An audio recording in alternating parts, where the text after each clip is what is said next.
ದೋಸೆ ಈ ಹದದಲ್ಲಿ ರೆಡಿ ಆಗುವಾಗ ಮಗ್ಚಿ ಹಾಕಿ ಬೇಯಿಸ್ಕೊಳ್ಳೋಣ.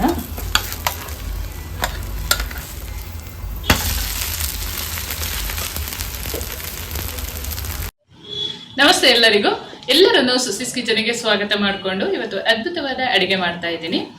ನಾನು ಮಾಡುವ ಅಡಿಗೆಗಳು ನಿಮಗೆ ಇಷ್ಟ ಆಗ್ತಿದ್ರೆ ದಯಮಾಡಿ ಸಬ್ಸ್ಕ್ರೈಬ್ ಮಾಡಿಕೊಂಡು ನಿಮ್ಮ ಫ್ರೆಂಡ್ಸ್ ಅಂಡ್ ಫ್ಯಾಮಿಲಿಗೆ ಹೆಚ್ಚು ಹೆಚ್ಚು ಶೇರ್ ಮಾಡಿ, ನನ್ನ ಚಾನಲ್ಗೆ ಸಪೋರ್ಟ್ ಮಾಡಿ. ಇವತ್ತು ಇನ್ಸ್ಟೆಂಟ್ ಆಗಿ ಒಂದು ದೋಸೆಯನ್ನು ಮಾಡ್ಕೊಳ್ಳೋಣ. 3 ಟೊಮೆಟೊ ಇದ್ರೆ ನಮ್ಮ ದೋಸೆ ರೆಡಿ. ಯಾರು ಬೇಕಾದರೂ ಮಾಡ್ಬೋದು, ಬ್ಯಾಚಲರ್ಸ್ ಕೂಡ ಮಾಡ್ಕೊಳ್ಬೋದು. ತುಂಬನೇ ಈಸಿಯಾಗಿ ಬೆಳಗಿನ ಬ್ರೇಕ್ಫಾಸ್ಟಿಗೆ ಮಕ್ಕಳಿಗೆ ಕೂಡ ತುಂಬ ಇಷ್ಟ ಆಗುತ್ತೆ.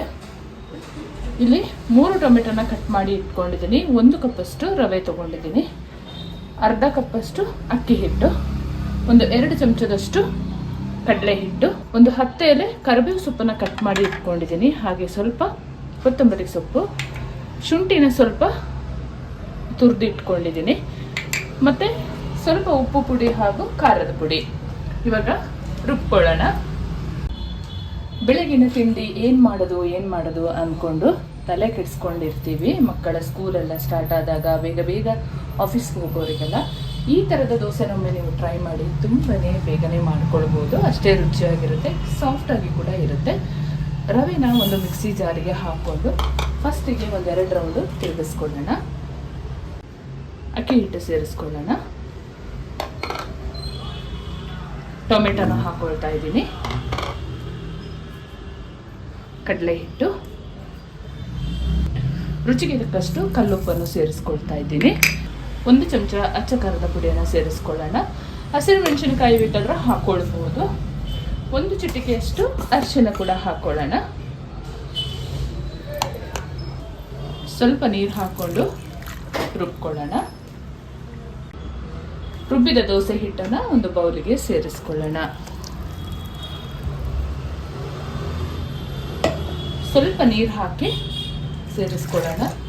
ಜಾಸ್ತಿ ಗಟ್ಟಿ ಇರಬಾರ್ದು, ಸ್ವಲ್ಪ ತೆಳ್ಳಗನೆ ಮಾಡಿಕೊಂಡ್ರೆ ಚೆನ್ನಾಗಾಗುತ್ತೆ. ಚೆನ್ನಾಗಿ ಮಿಕ್ಸ್ ಮಾಡಿಕೊಂಡು ಒಂದು 5 ನಿಮಿಷ ಬಿಟ್ಟು ಆಮೇಲೆ ದೋಸೆ ಮಾಡಿಕೊಳ್ಳುವಂಥದ್ದು.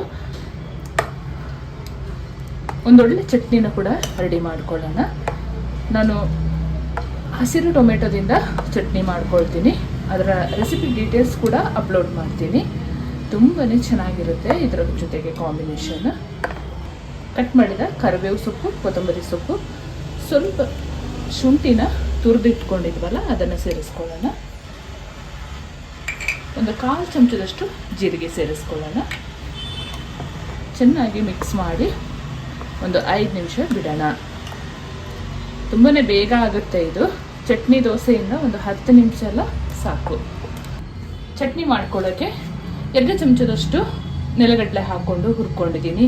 ರುಚಿಗೆ ತಕ್ಕಷ್ಟು ಹಸಿರು ಮೆಣಸಿನಕಾಯಿ, ಕೊತ್ತಂಬರಿ ಸೊಪ್ಪು, ಸ್ವಲ್ಪ ಹುಣಸೆ ಹಣ್ಣು, ಮತ್ತು 4 ಕಾಯಿ ಟೊಮೆಟೊ, ಒಂದು 2 ಎಸಳು ಬೆಳ್ಳುಳ್ಳಿ ಹಾಕ್ಕೊಂಡಿದ್ದೀನಿ, ರುಚಿಗೆ ತಕ್ಕಷ್ಟು ಉಪ್ಪು. ಇಷ್ಟೇ. ತುಂಬ ಒಳ್ಳೆ ಚಟ್ನಿಯನ್ನು ರೆಡಿ ಮಾಡ್ಕೊಳ್ಬೋದು.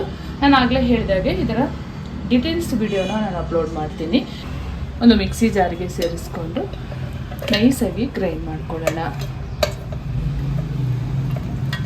ಒಗ್ಗರಣೆ ಬೇಕಿದ್ರೆ ಮಾಡ್ಕೊಳ್ಬೋದು. ನಾನಿವತ್ತು ಮಾಡ್ಕೊಳ್ತಾ ಇಲ್ಲ, ಯಾಕೆಂತ ಹೇಳಿದರೆ ಎಣ್ಣೆಯಲ್ಲೇ ಫ್ರೈ ಮಾಡ್ಕೊಂಡಿದ್ದೀನಿ ಎಲ್ಲ ಪದಾರ್ಥನ. ಹಾಗಾಗಿ ಇದು ದೋಸೆಗೆ ಅಂತಲ್ಲ, ಚಪಾತಿ, ಇಡ್ಲಿ, ಅನ್ನ ಜೊತೆ ಅಂತೂ ತುಂಬಾ ಚೆನ್ನಾಗಿರುತ್ತೆ. ಇದು ಬೇಗ ಹಾಳಾಗಲ್ಲ, ಒಂದು 4 ದಿವಸ ಇಟ್ಟು ತಿನ್ನುವಂಥದ್ದು.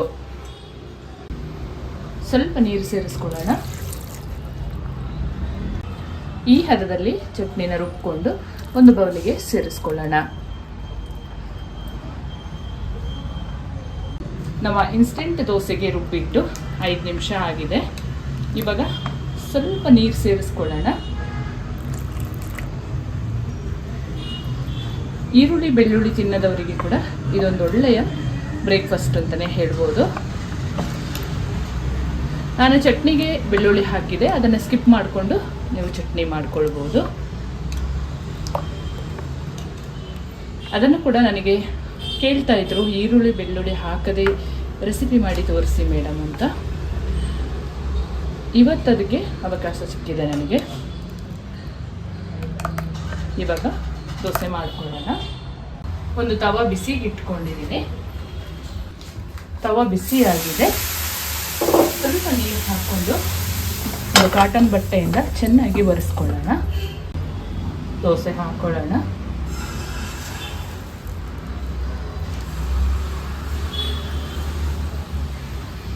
ಮೇಲ್ಗಡೆಯಿಂದ ಒಂದು ಚಮಚ ತುಪ್ಪ ಅಥವಾ ಎಣ್ಣೆ ಹಾಕೊಂಡ್ರೆ ಗರಿ ಗರಿಯಾದ ಸಾಫ್ಟ್ ಆದ ದೋಸೆ ರೆಡಿ ಆಗುತ್ತೆ. ಮೇಲ್ಗಡೆಯಿಂದ ಸ್ವಲ್ಪ ಎಣ್ಣೆ ಸೇರಿಸ್ಕೊಳ್ಳೋಣ.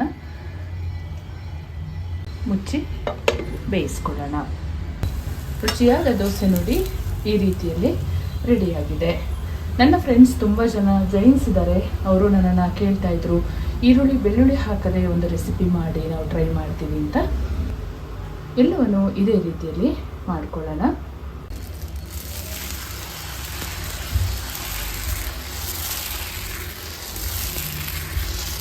ಹತ್ತು ನಿಮಿಷದಲ್ಲೆಲ್ಲ ಚಟ್ನಿ ಮತ್ತು ದೋಸೆ ರೆಡಿ ಆಗೋಗುತ್ತೆ. ನಿಮಗೆ ಬೆಳಿಗ್ಗೆ ಎದ್ದು ಏನು ತಿಂಡಿ ಮಾಡೋದಪ್ಪ ಅಂತ ಟೆನ್ಷನ್ನೇ ಇರಲ್ಲ. ಈ ರೀತಿಯ ಇನ್ಸ್ಟೆಂಟ್ ದೋಸೆ ಅಥವಾ ಇನ್ನಿತರ ಬ್ರೇಕ್ಫಾಸ್ಟನ್ನು ಮಾಡಿಕೊಂಡ್ರೆ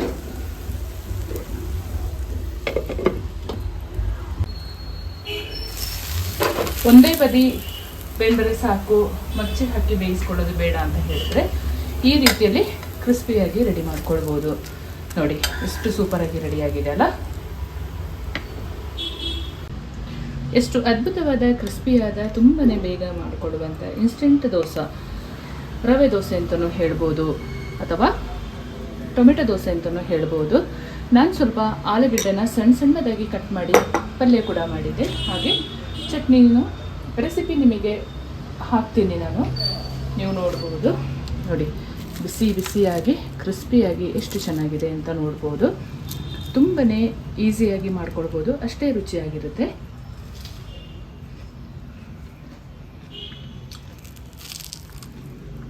ತುಂಬ ಸೂಪರಾಗಿದೆ.